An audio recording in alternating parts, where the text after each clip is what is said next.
أيها الذين آمنوا اتقوا الله حق تقاته ولا تموتن إلا وأنتم مسلمون.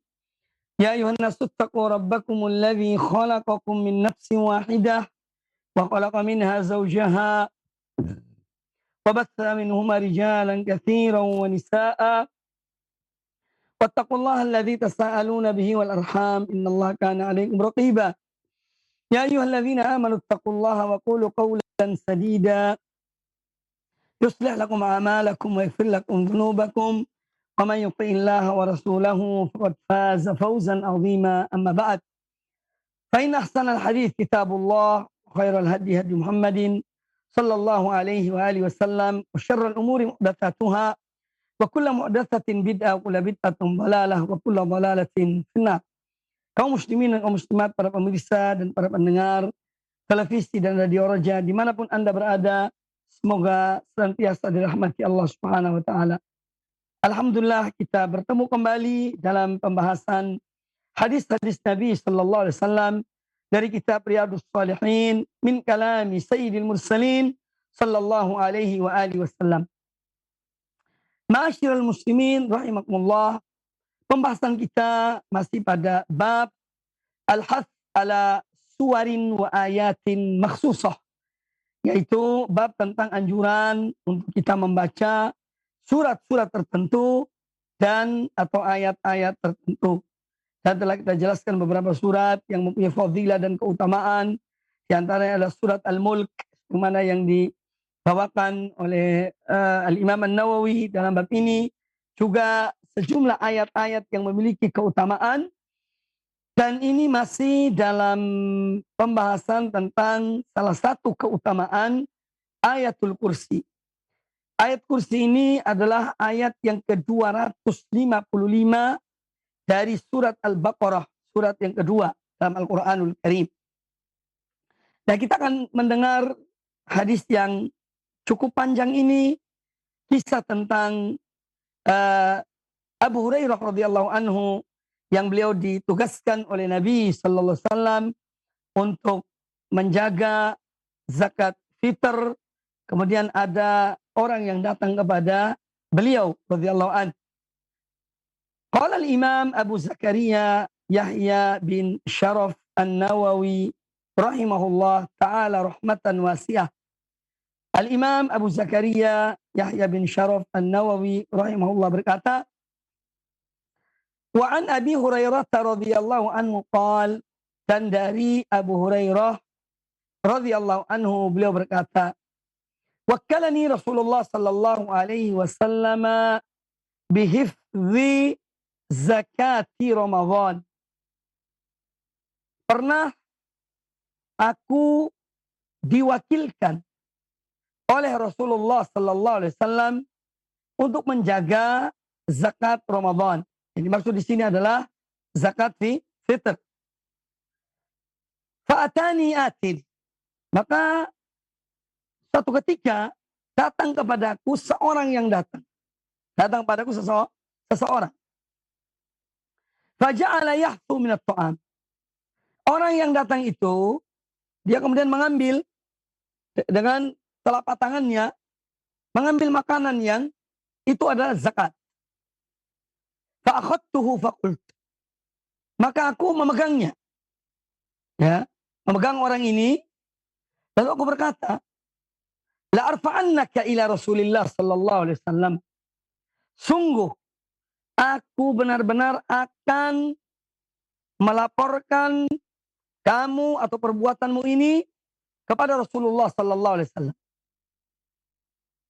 Qal, kata orang tersebut yang mengambil dari zakat fitr ini, qal inni muhtajun wa alayya iyal, sesungguhnya aku adalah orang yang betul-betul butuh, ya, dan aku mempunyai keluarga yang mempunyai tanggungan, ya, dari keluargaku, ya, wa bi hajatun syadidatun, dan aku sungguh betul-betul mempunyai kebutuhan dengan makanan ini, ya.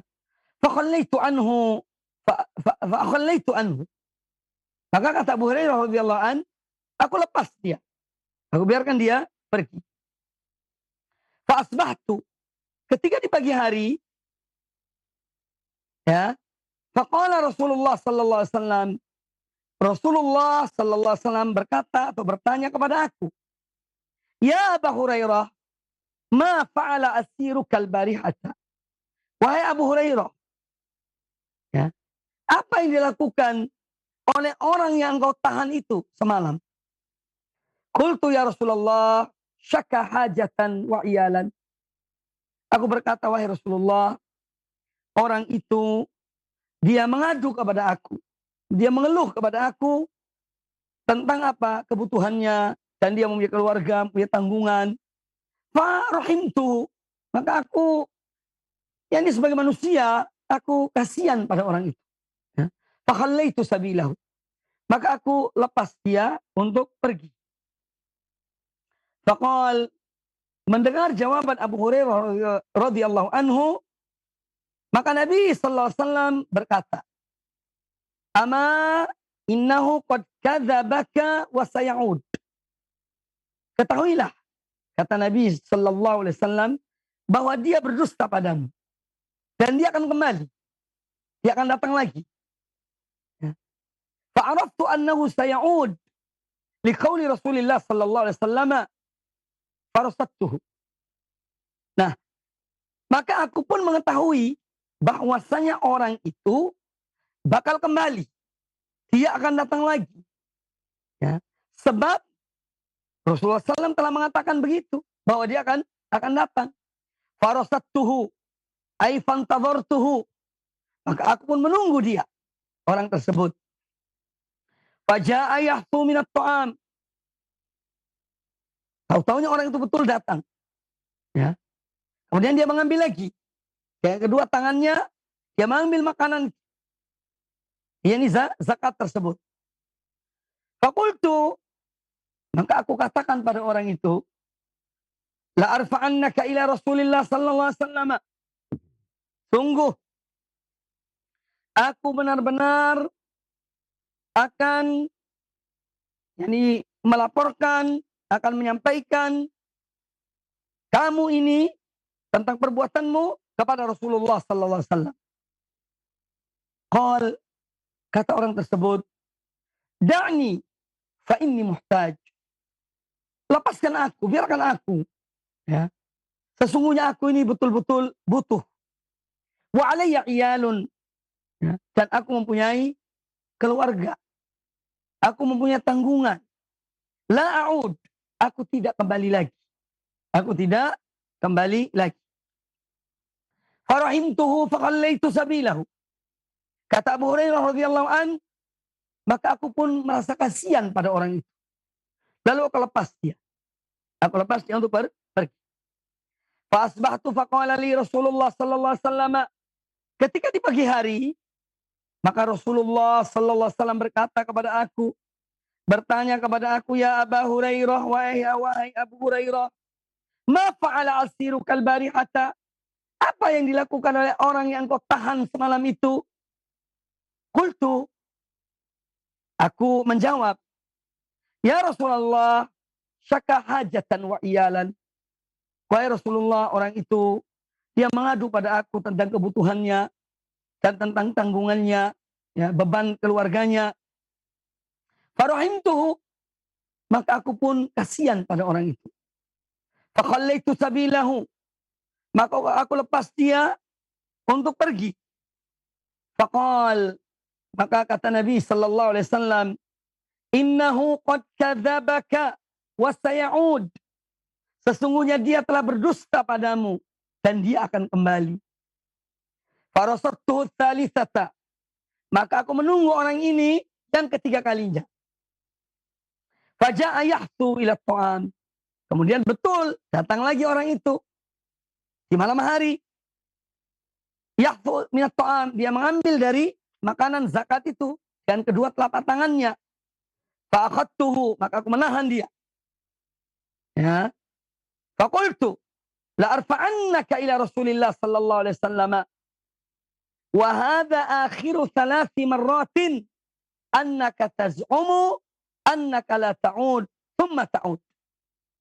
Kata Abu Hurairah radhiyallahu an, Ya, sungguh aku benar-benar akan mengangkat permasalahanmu ini kepada Rasulullah sallallahu alaihi wasallam. Ini sudah yang ketiga kali, ya, dan ini yang terakhir. Engkau selalu mengatakan bahwasanya engkau tidak akan kembali. Ternyata kemudian engkau kembali. Faqal da'ni. Maka kata orang itu, lepaskan aku, tinggalkan aku. Atau biarkan aku. Fa inni u'allimuka kalimatin yanfa'uka Allahu biha.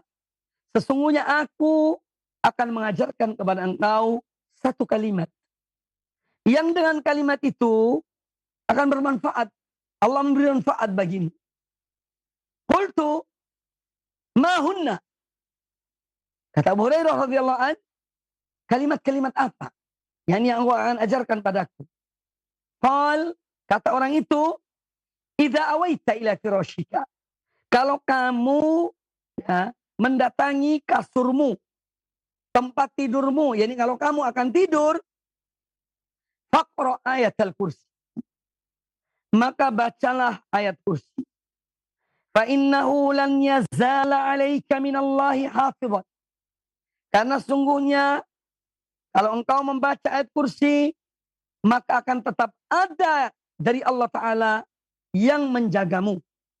Wala yaqrabuka syaitanun hatta tusbiha. Dan tidak akan mendekat, dan setan tidak akan mendekatimu sampai di pagi hari. Fakhallaitu sabilahu fasbahtu. Maka aku lepaskan orang itu pergi. Ya, kemudian di pagi hari, faqala li Rasulullah sallallahu alaihi wasallam, maka Rasulullah sallallahu alaihi wasallam berkata kepada aku, ma fa'ala asirukal barihata. Apa yang dilakukan oleh orang yang engkau tahan pada malam hari itu?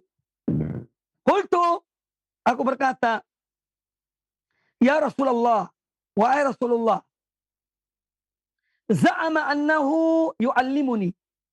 Dia mengatakan bahwa dia itu mengajarkan aku kalimatin yanfa'u niyallahu biha. Dia mengatakan dia mengajarkan pada aku kalimat-kalimat yang dengannya bermanfaat bagi aku. Allah akan memberikan manfaat bagiku dari kalimat-kalimat tersebut. Faqallaitu sabilahu. Maka aku lepas dia, aku biarkan dia pergi. Qal ma hiya? Kata Nabi sallallahu alaihi wasallam, kalimat-kalimat apakah itu yang diajarkan oleh orang tersebut?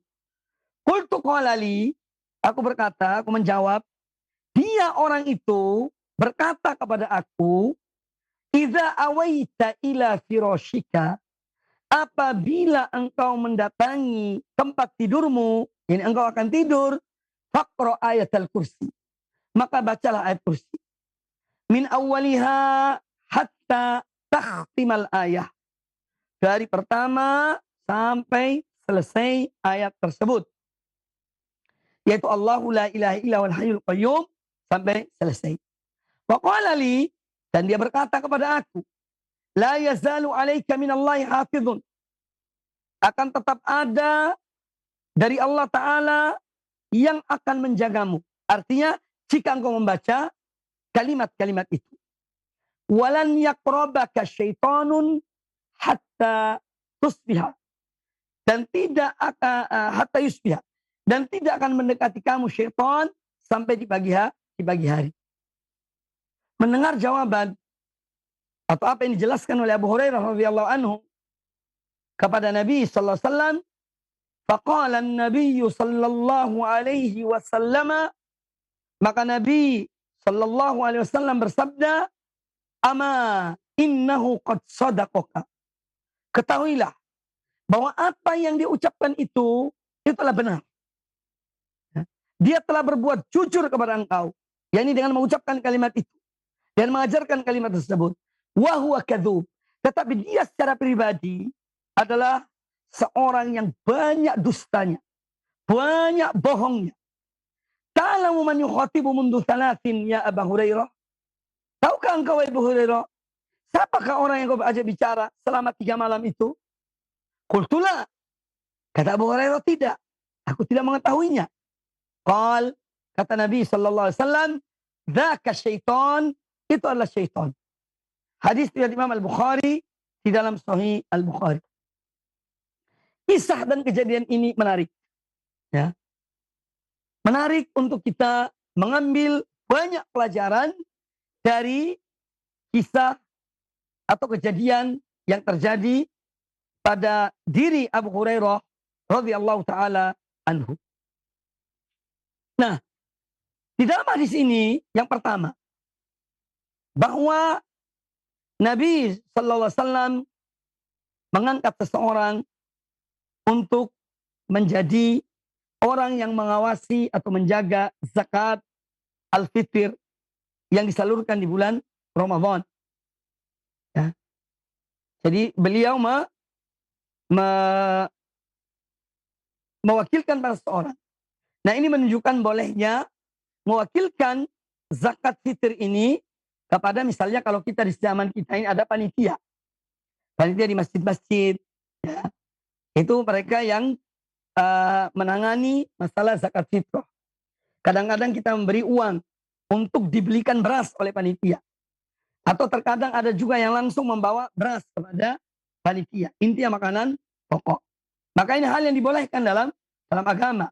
Ya, kita mewakilkan ada sebagian orang yang mengurusi zakat fitr. Kemudian hadis ini juga memberikan kepada kita pelajaran bahwa terkadang ada orang yang fajir, orang yang bejat, orang yang rusak. Ya. Kadang-kadang ada ucapan-ucapan mereka itu yang benar. Atau ucapan hikmah. Ya, ada ucapan hikmah. Yang mana orang itu sendiri tidak memanfaatkannya. Tetapi orang lain bisa memanfaatkan. Ini diantara disebutkan oleh para ulama tentang pelajaran dari hadis ini. Nah, kita melihat bagaimana syaitan itu mengajarkan kepada Abu Hurairah. Dia mengajarkan ayat Al-Kursi. Ya, dan ayat Kursi sebagaimana disabdakan oleh Nabi SAW. A'zamu ayah fil Quran. Ayat yang paling agung dalam Al-Quranul Karim. Nah, kemudian pelajaran yang lain yang juga diambil dari hadis ini bahwa terkadang ada orang itu dia mempunyai ilmu tetapi dia tidak mengamalkannya. Dan itu banyak. Ada orang punya ilmu tapi dia tidak mengamalkannya. Dia mengajarkan pada orang lain. Ya. Meskipun ini perbuatan yang tercela. Tetapi orang yang mengambil pelajaran itu dia bermanfaat. Ya.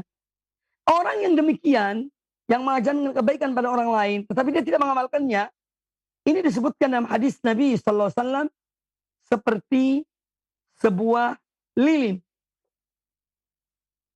Yang dia itu menghancurkan dirinya sendiri, tetapi dia menerangi orang lain. Orang di sekitarnya. Ya. Jadi ini ada orang juga yang dia punya ilmu, tetapi dia tidak mengamalkannya. Itu jangan heran. Itu hal yang ada pada manusia. Walaupun perbuatan itu jelas tercela. Karena apa? Karena Allah Ta'ala berfirman dalam Al-Quranul Karim. Ya ayyuhalladzina amanu lima taquluna ma la taf'alun. Wahai orang-orang yang beriman, mengapa kalian tidak mengerjakan apa yang kalian katakan? Mengapa kalian mengatakan apa yang kalian tidak kerjakan? Lima taquluna ma la taf'alun. Kabura maqtan indallah an taqulu ma la taf'alun. Besar kebencian di sisi Allah kalau kamu berbicara apa yang tidak kamu kerjakan. Jadi yang jelas bahwa ini adalah perbuatan yang tercela. Tapi itu realita dan ada. Dan disebutkan dalam hadis ini dalam penjelasan tentang pelajaran yang diambil dari hadis ini, bahwa orang lain bisa memanfaatkan. Orang lain dapat ilmu, dia amalkan, ya. Tapi yang mengajarkannya tidak mengamalkannya. Kemudian yang berikutnya yang juga diambil dari pelajaran dari hadis ini, yaitu bahwa syaitan itu adalah pendusta, pembohong. Itu syaitan perilakunya. Bahwa dia selalu berbohong. Ya, ada rayuan-rayuan syaitan kepada manusia. Kalau kamu berbuat begini, kamu akan begini. Kalau kamu berbuat begini, itu dibisiki dalam hati manusia. Padahal syaitan, pendusta besar. Ya. Ini adalah yang menunjukkan bahwa syaitan itu pendusta. Maka demikian pula orang-orang yang ya ini kadang-kadang mereka mengatakan suatu, ya berbohong. Bahwa ini adalah suatu perbuatan tercela. Perbuatan jelek. Ya. Nah ini, maka dari itu jangan mengikuti langkah syaitan. Misalnya hanya berbohong, berdusta, ya, dan seterusnya. Kemudian bahwa hadis ini juga menjelaskan pada kita tentang kemampuan syaitan untuk merubah fisiknya. Karena syaitan diciptakan oleh Allah dari api. Tetapi dia bisa menjelma menjadi manusia. Atau apa saja yang dia kehendaki. Entah jadi binatang, atau dalam bentuk manusia. Nah, dia mempunyai kemampuan seperti itu. Supaya dengan demikian orang bisa melihat dia langsung. Tetapi bukan bentuk fisiknya yang asli.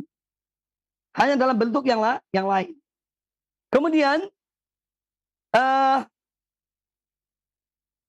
hadis ini juga menjelaskan kepada kita bahwa syaitan, termasuk jin dalam hal ini, mereka juga makan dari makanan manusia. Ya, mereka makan dari makanan manusia.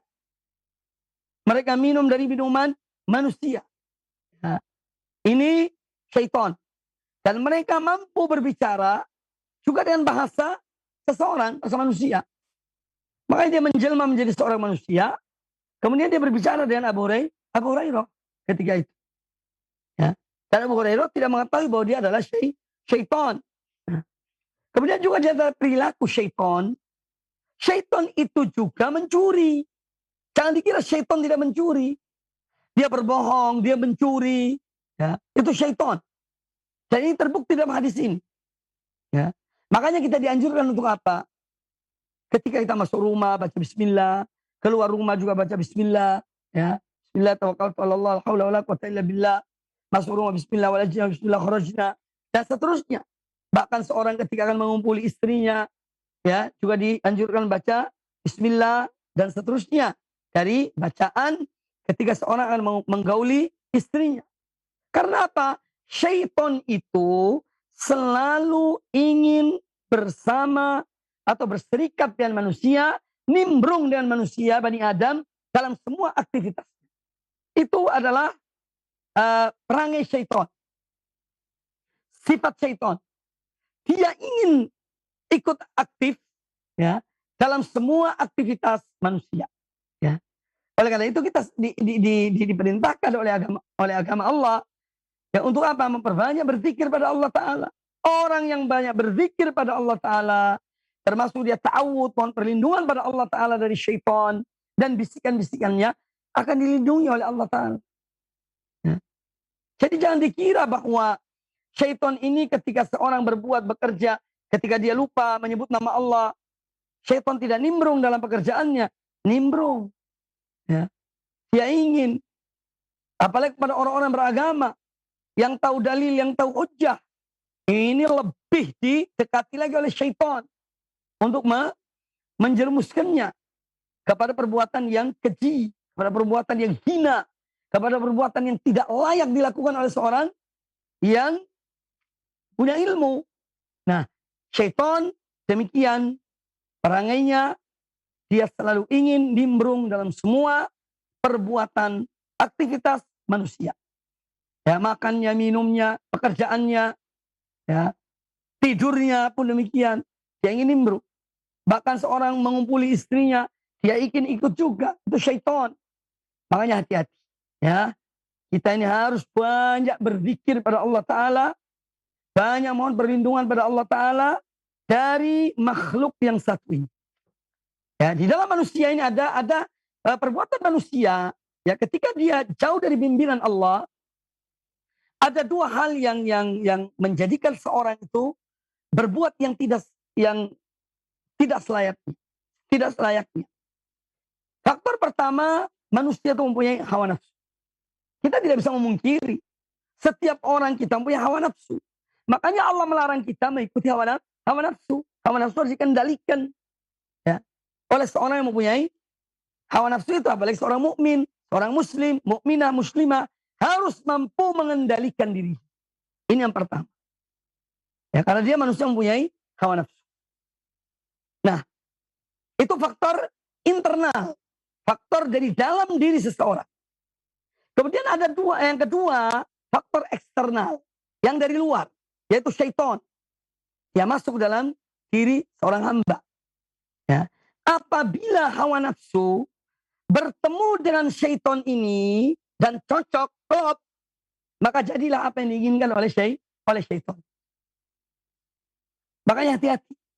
Dalam semua perbuatan kita, ucapan kita, pandangan mata kita, pendengaran kita, dan semua aktivitas kita, hendaknya kita selalu mohon perlindungan kepada Allah Subhanahu wa Ta'ala. Ya. Mohon perlindungan pada Allah Ta'ala. Oke, Allah melindungi kita. Misalnya, dengan bacaan-bacaan, kadang-kadang kita telah membaca bacaan ta'awud, mohon perlindungan kepada Allah dari syaitan, dari hawa nafsu, dan seterusnya. Tapi kok masih terjadi perbuatan itu? Yang tidak selayaknya dilakukan oleh manusia. Jawabannya karena ada hawa nafsu itu tadi. Ya. Hawa nafsu itu membuat mata tertutup. Jadi seorang itu kalau sudah mengikuti hawa nafsunya, telinga menjadi tuli, mata menjadi buta, mata hati menjadi buta. Ya. Sudah tidak ada lagi fungsinya. Ayat, hadis. Ya. Karena sudah dikuasai oleh hawa nafsu. Ya. Sudah dikuasai oleh hawa nafsu. Makanya hati-hati tentang hawa nafsu. Ya. Jangan sampai seorang terjerat dalam hawa nafsu itu. Ya.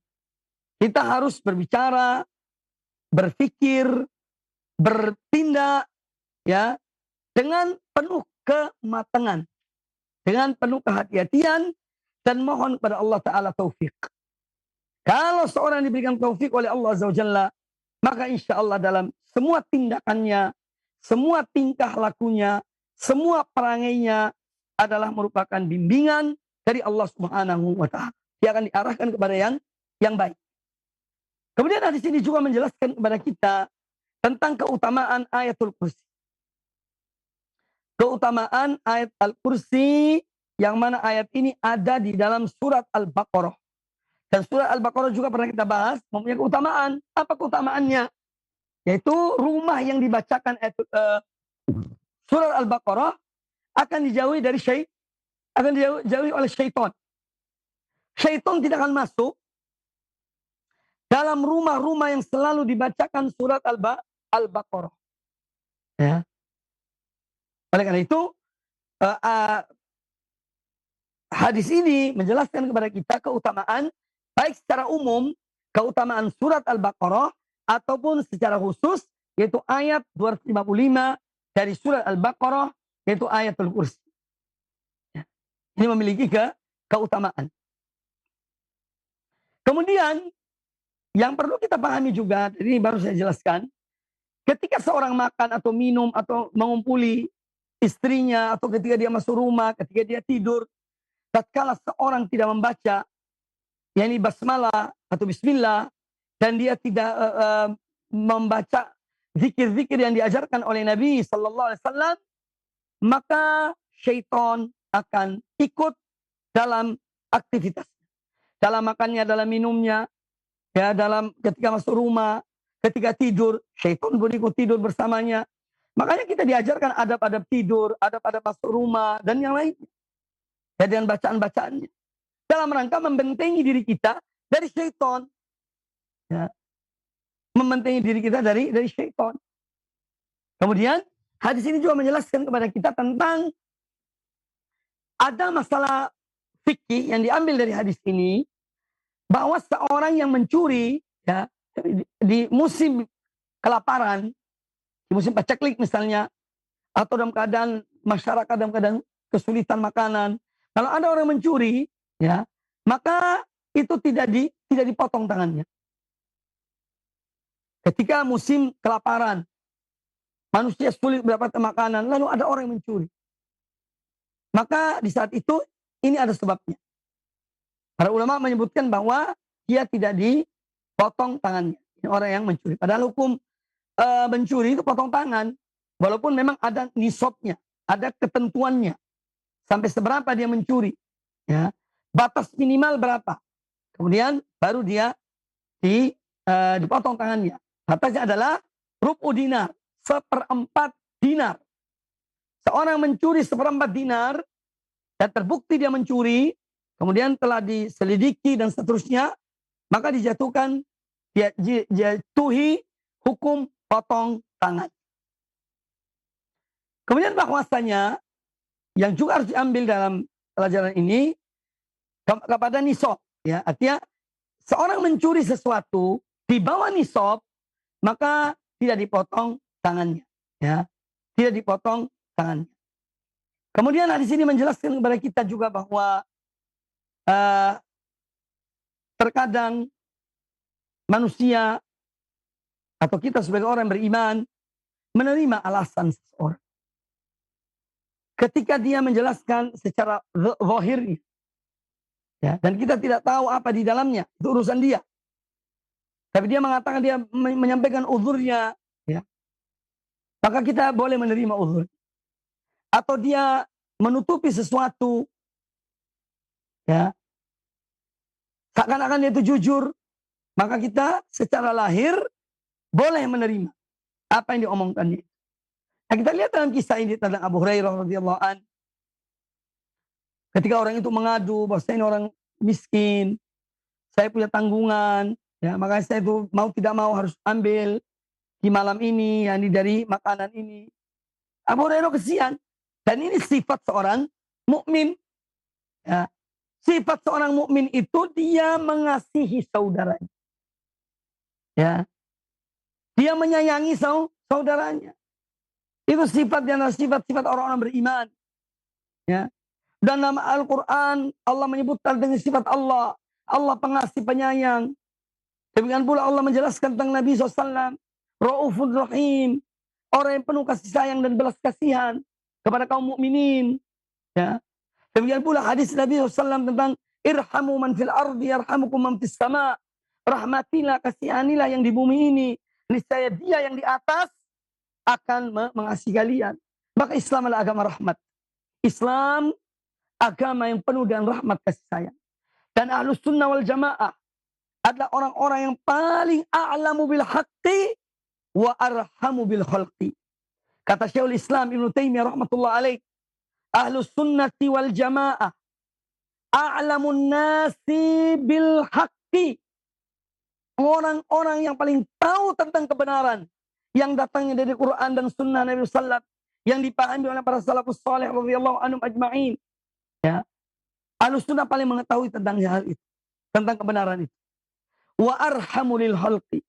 Dan mereka adalah orang yang paling mengasihi hamba-hamba Allah. Itu Ahlus Sunnah wal Jamaah. Ya. Itu cirinya mereka. Mereka merahmati kaum mukminin, kaum muslimin. Mereka menginginkan kebaikan untuk saudara mereka. Sebagaimana mereka inginkan kebaikan untuk diri mereka. Sebagaimana disabdakan oleh Nabi sallallahu alaihi wasallam, "La yu'minu ahadukum hatta yuhibba li akhihi ma yuhibbu li nafsihi." Tidak sempurna iman seorang di antara kalian sehingga dia mencintai suatu kebaikan untuk saudaranya sebagaimana dia mencintai kebaikan itu untuk dirinya. Ya. Ini sifat-sifat kaum mukminin. Ya. Nah, oleh karena itu rahimakumullah, para pemirsa sekalian, mari kita tanamkan dalam diri kita sifat kasih sayang ini.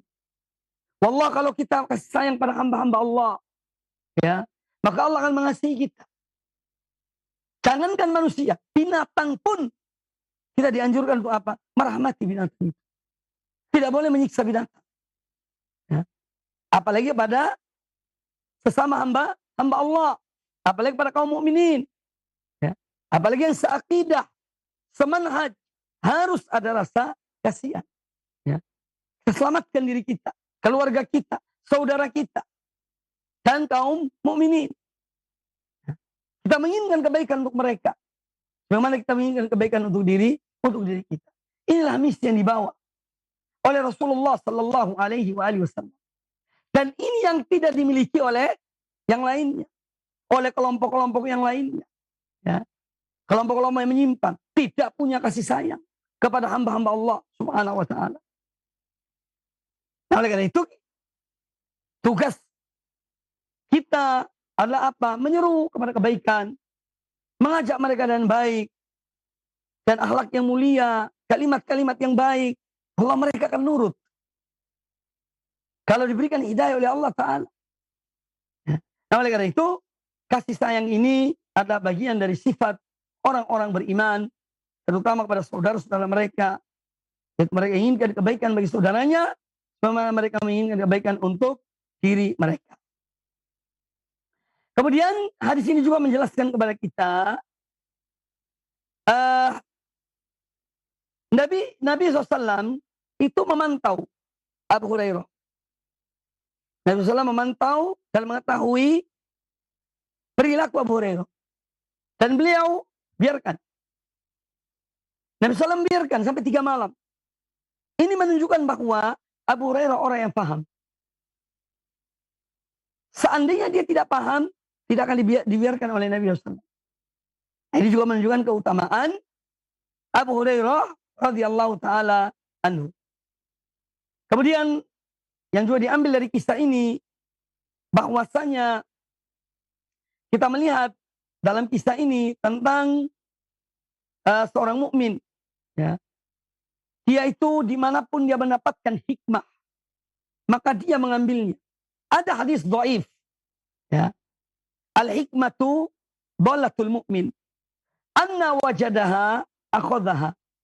Hikmah itu adalah sebagai sesuatu yang hilang dari seorang mukmin. Di mana dia mendapatkannya, ya maka diambilnya. Ya. Hadis ini dhaif, ya, bukan hadis sahih. Tapi makna dari ucapan ini adalah benar. Ya. Kadang-kadang kita mengambil hikmah dari lawan kita. Kadang-kadang kita mengambil hikmah dari musuh kita. Ya. Jangan heran. Ambil hikmah dari kalau memang itu adalah suatu hikmah. Ya. Dan Islam penuh dengan hikmah. Dakwah penuh dengan hikmah. Allah juga mengajarkan untuk berhikmah di dalam berdakwah, di dalam mengucapkan kalimat kepada hamba-hamba Allah Subhanahu wa taala. Nah, oleh karena itu, hikmah adalah sesuatu yang harus kita cari dan kita ambil dimanapun kita mendapatnya. Ya. Sebagaimana dengan ilmu. Ilmu pun demikian. Ilmu dicari, ilmu dituntut. Dan seorang mukmin ingin mempunyai ilmu. Ya. Dan ilmu yang bermanfaat itu adalah ilmu yang memberikan perubahan pada diri kita. Dari buruk menjadi baik. Dari baik menjadi lebih baik. Ya. Ilmu yang bermanfaat, ilmu yang menjadikan seorang hamba takwa pada Allah Ta'ala. Takut pada Allah. Kalaupun dia terjerumus dalam dosa, segera kembali pada Allah Subhanahu wa Ta'ala.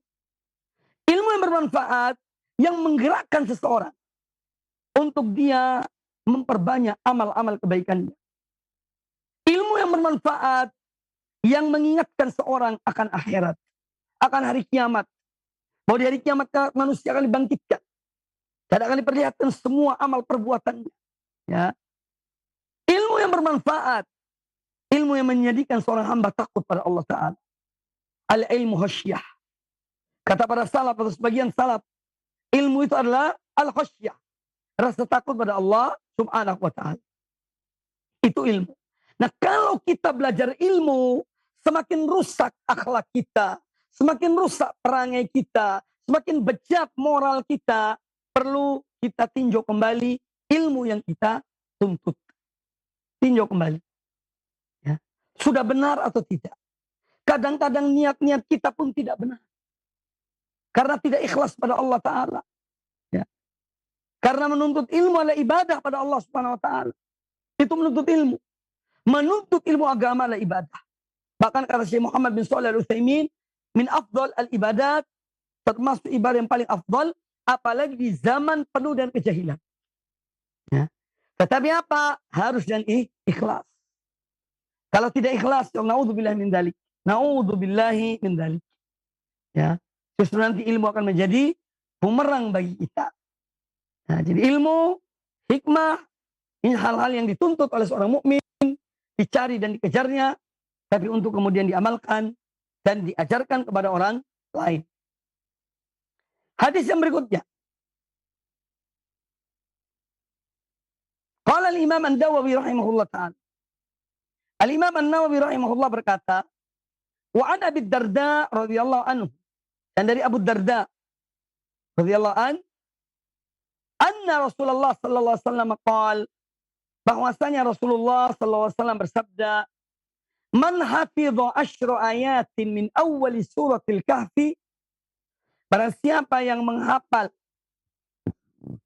10 ayat pertama dari surat Al-Kahfi, usima minad dajjal, maka dia akan dilindungi, akan dijaga, dipelihara oleh Allah Ta'ala dari fitnah dajjal yang akan muncul di akhir zaman. Dan dajjal adalah salah satu di antara tanda-tanda kiamat yang besar. Munculnya Al-Masihud Dajjal yang menghapus kebenaran, yang ingin untuk merusak, ya. Tapi Allah Ta'ala akan mengutus atau menurunkan setelah di saat munculnya Dajjal, saat turunnya Isa bin Maryam, Isa ibnu Maryam, ya, yang akan membunuh Dajjal atau yang akan membunuh Dajjal. Jadi Dajjal ini adalah fitnah, di antara fitnah-fitnah terbesar bagi seseorang.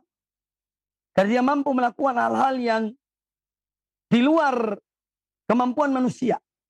Nah, orang-orang yang melihat apa yang dilakukan oleh Dajjal itu akan terperdaya dan tertipu oleh perbuatan keajaiban-keajaiban yang ditunjukkan oleh Dajjal. Makanya seluruh para nabi dan rasul-rasul Allah telah mengingatkan kepada umat-umat mereka akan munculnya fitnah Dajjal ini. Adapun Nabi sallallahu alaihi wasallam, beliau menjelaskan tentang Dajjal secara terperinci. Secara terperinci. Ya, karena apa? Karena ya di saat munculnya Dajjal itu ada umatnya. Masih ada umat Nabi sallallahu alaihi wasallam saat munculnya Dajjal. Oleh karena itu Nabi SAW betul-betul memperinci tentang Dajjal. Memperinci tentang Dajjal, sifat-sifatnya, bentuknya, perbuatannya, ya, berapa lama dia hidup di muka bumi ini, hanya dalam 40 hari, ya, dan merubah yang ada di kota-kota di seluruh dunia ini. Itu dah Dajjal. Waliyadzubillah. Makanya kita selalu berdoa ketika sholat misalnya pada tasyahud yang terakhir sebelum salam, kita membaca doa itu. Allahumma inni a'udzubika min adzabil qabri wa min adzabin nar, fitnatil mahya wal mamat, wa min syarri fitnatil masiihid dajjal. Ya, Allahumma inni a'udzubika min adzabil jahannam, min adzabil qabri wa min fitnatil mahya wal mamat, wa min syarri fitnatil masiihid dajjal. Ya, ini doa yang kita dianjurkan membacanya. Karena dahsyatnya fitnah dajjal. Dan kita mohon pada Allah Ta'ala agar kita dimatikan sebelum keluarnya dajjal. Dimatikan di atas iman dan Islam, di atas sunnah, ya, di atas ajaran Allah dan Rasulnya, di atas manhaj yang benar, manhaj salafus salih radhiyallahu anhum ajma'in. Ini yang kita harapkan, yang kita mohon pada Allah Subhanahu wa Ta'ala. Jadi salah satu sebab atau salah satu amalan yang dengannya seorang terjaga dari fitnah Dajjal adalah membaca atau menghafal 10 ayat pertama dari surat Al-Baqarah. Dari surat Al-Kahfi. Dari surat Al-Kahfi. Adapun riwayat yang mengatakan 10 ayat terakhir dari surat Al-Kahfi, itu sejumlah ulama yang meneliti masalah hadis ini mengatakan yang paling kuat, ya, adalah 10 ayat pertama dari surat Al-Kahfi. Bukan 10 ayat pertama dari surat Al-Kahfi. Tapi bukan 10 ayat terakhir dari surat Al-Kahfi. Bukan itu. Yang benar adalah yang lebih kuat, yaitu 10 ayat pertama dari surat Al-Kahfi. Nah, di dalam hadis ini, hadis Abu Darda radhiyallahu anhu ini, menjelaskan kepada kita tentang keutamaan surat Al-Kahfi. Dan di antara keutamaan surat Al-Kahfi, ketika seseorang membacanya di hari Jumat, misalnya, Allah akan mengampuni dosanya, ya, dari satu Jumat ke Jumat berikutnya. Kemudian juga akan Allah berikan cahaya kepada dia dalam kehidupannya. Ya, ini di antara keutamaan dari membaca surat Al-Kahfi secara menyeluruh. Ya. Ada secara khusus 10 ayat pertama ini adalah untuk menjaga seorang dari fitnah Dajjal wa na'udzubillahi min fitnah Ad-Dajjal. Kita mohon perlindungan pada Allah Ta'ala dari fitnah Dajjal. Kemudian hadis ini menjelaskan kepada kita tentang benteng seorang hamba, seorang mukmin dari fitnah Dajjal. Yaitu 10 ayat pertama dari surat Al-Kahfi.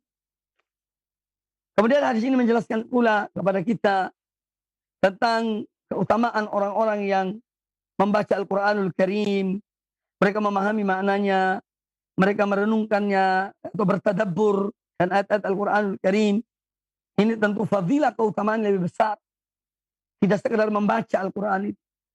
Tetapi lebih dari itu adalah kita bertadabbur, membaca, memahami maknanya, ya, dan mengamalkan apa yang diperintahkan oleh Allah, menghentikan dari apa yang dilarang oleh Allah Subhanahu wa Ta'ala.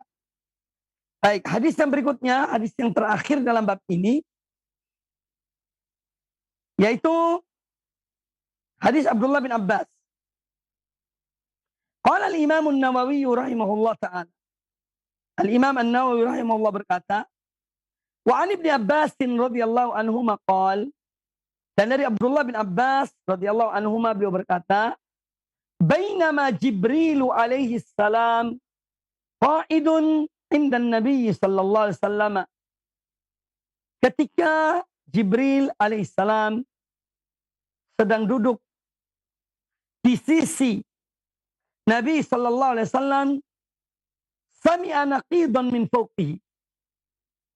Nabi SAW mendengar suara yang deras, ya, atau suara dari arah atasnya. Dari arah atasnya. Farafa'a ra'sahu. Maka Nabi sallallahu alaihi wasallam mengangkat kepalanya. Faqal,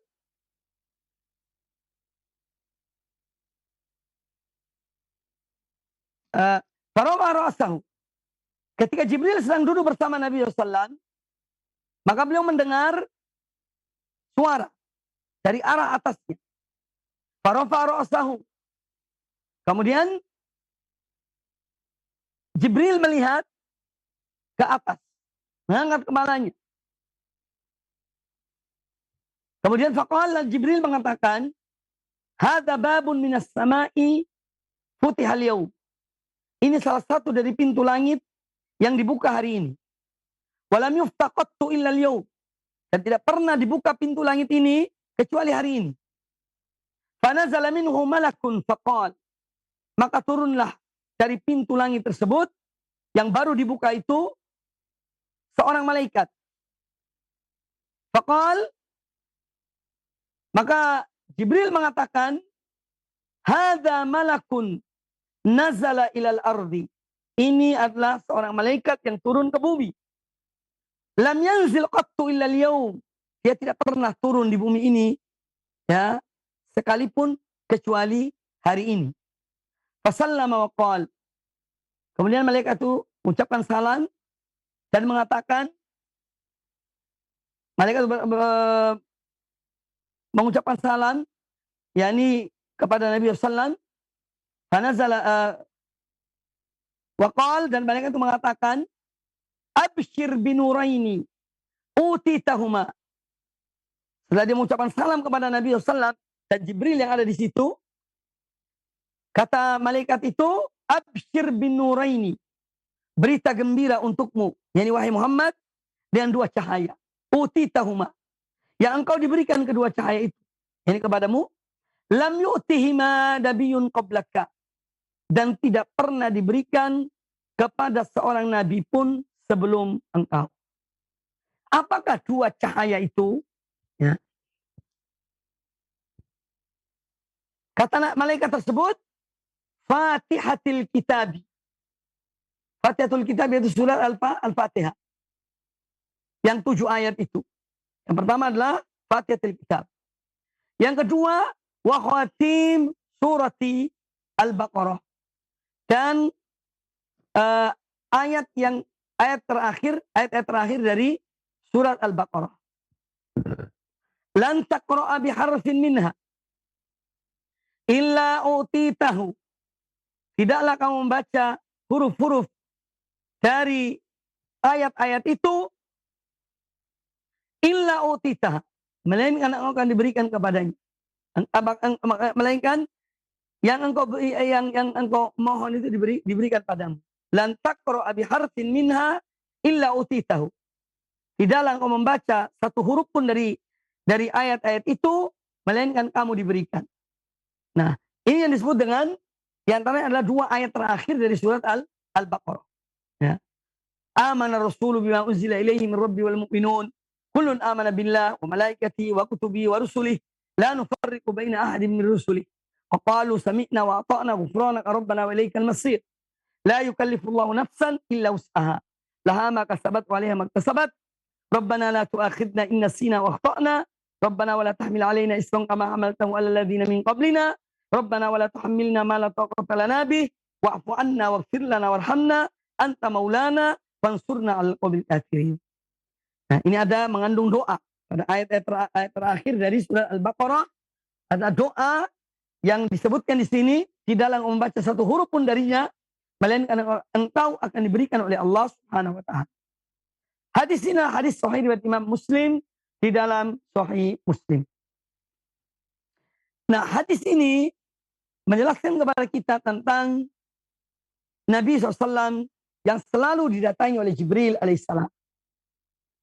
Ya, Nabi SAW yang selalu didatangi oleh Jibril alaihissalam dalam rangka menyampaikan wahyu Allah Subhanahu wa taala kepada beliau, atau juga dalam rangka membaca Al-Quran. Ya, seperti di bulan Ramadan, Jibril selalu turun kepada Nabi SAW untuk mengulangi Al-Quran dengan beliau. Dan ini menunjukkan kedekatan Nabi SAW dengan Jibril alaihissalam. Kemudian yang juga diambil dari hadis ini, bahwa hadis ini menunjukkan keutamaan surat Al-Fatihah dan ayat-ayat terakhir dari surat Al-Baqarah. Ya. Memiliki keutamaan.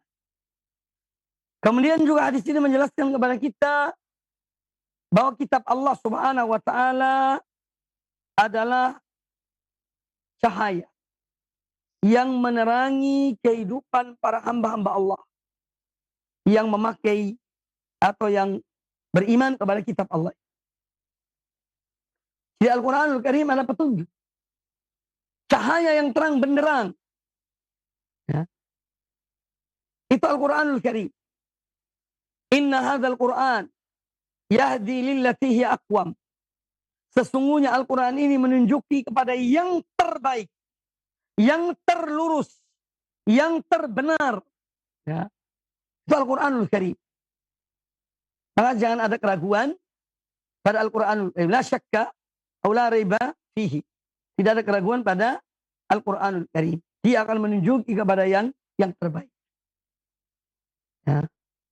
Kemudian juga hadis ini menjelaskan kepada kita bahwa seorang mukmin ketika dia membaca Al-Quranul Karim adalah untuk mengamalkannya. Untuk dia mengamalkannya. Dan dia mohon pertolongan pada Allah Subhanahu wa taala agar dia senantiasa berada di atas jalan yang lurus. Karena Al-Quran adalah pedoman. Ya. Tidak ada yang lebih dari Al-Quranul Karim. Ucapan siapapun, ya, tidak akan melebihi kalamullah. Apa yang diucapkan oleh Allah Subhanahu wa taala. Ya. Makanya tidak ada orang yang mampu membuat seperti Al-Quran ini. Atau satu surat pun seperti Al-Quranul Karim. Karena dia adalah kalamullah. Kalam Allah Yang semua adalah merupakan hikmah. Semua adalah cahaya. Semua adalah petunjuk. Pedoman kepada jalan yang lurus. Ya. Ini Al-Quran Al-Karim. Janji-janji Allah akan Allah laksanakan. Cerita dan kisah-kisah umat-umat terdahulu. Bagaimana orang-orang yang menyekutukan Allah dengan sesuatu. Yang mendustakan para rasul. Bagaimana adab Allah kepada mereka. Kemudian pula Allah menyebutkan dalam Al-Quranul Karim. Ganjaran orang-orang yang mereka tetap berpegang teguh kepada ayat-ayat Allah. Beriman kepada para rasul Allah. Allah membalas mereka dengan kebaikan. Ketika mereka bertauhid pada Allah Azza wa Jalla. Mereka diberikan keselamatan oleh Allah Subhanahu wa Ta'ala. Maka tauhid kita harus kita selalu mencermati. Akidah kita, iman kita kepada Allah Ta'ala. Tauhid kita. Ya, kepada Allah Ta'ala. Ya. Banyak hal yang kita tidak mampu melakukan sesuatu. Maka serahkan pada Allah Azza wa Jalla. Dia yang akan melaksanakannya. Ya. Kita serahkan kepada Allah Azza wa Jalla. Tidak akan merugi seorang hamba. Tidak akan merugi seorang hamba. Yang dia menyerahkan segala perkaranya, urusannya kepada Allah Subhanahu wa Ta'ala. Dia berusaha. Dia berbuat sesuatu. Tapi selebihnya dia serahkan kepada Allah Subhanahu wa Ta'ala. Ya. Tidak ada hamba Allah yang lebih tenang. Lebih mantap hidupnya. Daripada orang-orang yang menyerahkan semua urusan mereka kepada Allah Subhanahu wa Ta'ala. Kalau kita menyerahkan urusan kita kepada Allah Ta'ala, Allah yang akan menanganinya. Ya. Kita tidak usah bersedih, kita tidak usah susah, kita tidak usah gusar, gelisah. Karena apa? Urusanku telah aku serahkan kepada Allah Subhanahu wa Ta'ala. Dia yang maha mengetahui segala sesuatu. Itu Allah Ta'ala yang maha mengetahui. Maka ketika seorang hamba menyerahkan seluruh urusannya kepada Allah Ta'ala, insya Allah dia akan selamat. Dia akan tenang. Dia akan tentram hidupnya. Ya. Tetapi tatkala kita kadang-kadang ingin mengurusi hal-hal yang kita tidak mampu melakukan, tidak mampu mengurusinya, ya, kita ikut nimbrung, ya selamat merasakan penderitaannya. Tapi kita ketika menyalahkan pada Allah Ta'ala, maka Allah yang akan menyampaikannya. Ada kisah dalam Sahih Bukhari tentang dua orang yang mereka itu tinggal berseberangan pulau. Ya. Yang satu meminjam duit kepada yang satunya. Dengan perjanjian pada bulan sekian, ya, misalnya pada awal bulan, karena mereka perjanjian orang-orang dahulu itu dengan melihat hilal. Melihat bulan, ya, munculnya bulan. Mereka mengadakan perjanjian. Bahwa pada misalnya sekian bulan nanti akan dibayar. Kemudian orang ini pergi. Orang ini pergi. Pergi kemana? Kembali ke pulaunya. Nyebrang. Ketika datang saat pembayaran hutang. Karena memang betul-betul mereka berjanji. Ya, siapa menjadi jaminan? Kata orang itu Allah yang jadi jaminan. Yang menjamin hutang ini aku akan membayar kembali padamu adalah Allah Subhanahu wa Ta'ala. Ya sudah. Orang yang memberikan pinjaman itu, kalau sudah namanya Allah yang menjamin, dia serahkan. Kemudian pergilah orang yang berhutang tadi. Di saat pembayaran hutang, tiba harinya, orang yang memberikan piutang, yang memberikan hutang tadi itu, pergi ke tepi pantai. Dilihat sama dia. Kok tidak ada perahu yang datang? Tidak ada kapal yang nyebrang dari seberang. Kemudian dia melihat ada satu kayu yang terapung di tepi pantai. Maka diambillah kayu itu. Dibawa pulang. Setelah dia menunggu ternyata tidak ada orang yang mau bayar hutang tidak datang. Maka kembalilah dia. Dan membawa kayu itu. Ketika dia belah, dilihat. Ternyata jumlah di sana ada dinar yang dia pinjamkan dan jumlah yang sama persis. Misalnya dia pinjam 300 dinar, yang ada di kayu itu 300 dinar. Maka dia yakin bahwa itu adalah dari orang tersebut. Maka kalau seorang dia itu pasrahkan pada Allah Ta'ala, dia tidak akan gentar dalam hidup ini. Ya. Dunia mau kiamat, silahkan kiamat. Ya. Manusia mau kiamat, silahkan kiamat. Seorang yang dia yakin pada Allah Ta'ala, dia tidak akan gentar dan gelisah dalam hidup ini. Disinilah pentingnya at-thiqatu billah. Ya. Yakin kepada Allah Subhanahu wa Ta'ala. Ya. At-thiqatu billah, keyakinan seorang hamba pada Allah Ta'ala akan meneguhkan pendiriannya, meneguhkan imannya, ya, dan dia akan tenang dalam hidupnya. Tidurnya, aktivitas seperti biasa, karena dia tahu ada yang ngatur, ya. Yang ngatur di atas, yang maha mengetahui segala sesuatu, yang melihat segala sesuatu, yang mendengar segala sesuatu, ya. Makanya tenang, ya. Ada Allah Rabbul Alamin. Ada Allah Rabbul Alamin. Oleh karena itu, di sini pentingnya seorang hamba selalu menyerahkan urusannya kepada Allah Subhanahu wa Ta'ala. Kemudian di sini menjelaskan kepada kita tentang langit itu mempunyai pintu-pintu yang banyak. Ya. Dan kita tidak mengetahuinya kecuali Allah Ta'ala. Pintu-pintu langit, abu-abu sama. Maka sering disebut dengan abu-abu as-sama. Pintu-pintu langit. Berapa jumlahnya? Wallahu a'lam. Ini masalah-masalah gaib.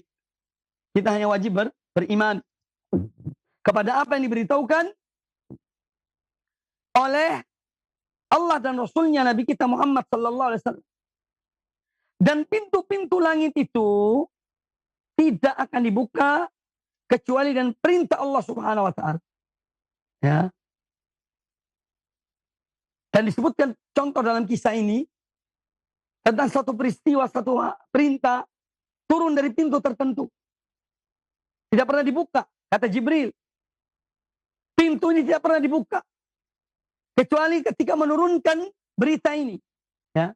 Berita gembira untuk engkau wahai Muhammad, dan dua cahaya bagi yang diberikan pada engkau. Ini pun menunjukkan keutamaan dua, yaitu surat Al-Fatihah ini dan ayat-ayat terakhir dari surat Al-Baqarah. Sehingga pintunya sendiri tentang keutamaan dua surat ini. Nah, ini menunjukkan keutamaan satu surat Al-Fatihah dan ayat yang disebutkan dalam hadis ini, ayat-ayat terakhir dari surat Al-Baqarah. Kemudian hadis ini menjelaskan kepada kita tentang sifatul ululillah. Allah Subhanahu wa Ta'ala di atas seluruh makhluknya. Tidak diragukan. Ya. Allah tidak menyatu dengan makhluknya. Ya. Allah tidak menyatu dengan makhluknya. Tetapi ilmu Allah di mana-mana. Allah Maha mengetahui segala sesuatu. Jangankan yang nyata, yang ada dalam hati kita, yang terlintas, yang terdetik dalam pikiran kita, dalam hati kita, semua diketahui oleh Allah Subhanahu wa Ta'ala. Ya. Ar-Rahmanu 'alal arsy istawa. Allah, dia berada di atas arsy. Tetapi Allah tidak membutuhkan arsy. Karena Allah ghaniyun hamid. Ya. Allah ghaniyun 'anil alamin. Allah tidak memerlukan seluruh makhluknya. Justru makhluknya, hamba-hambanya yang membutuhkan Allah Subhanahu wa Ta'ala. Ini prinsip, ini akidah, ini keyakinan. Dari mana diketahui? Atau diambil dalilnya bahwa Allah di atas?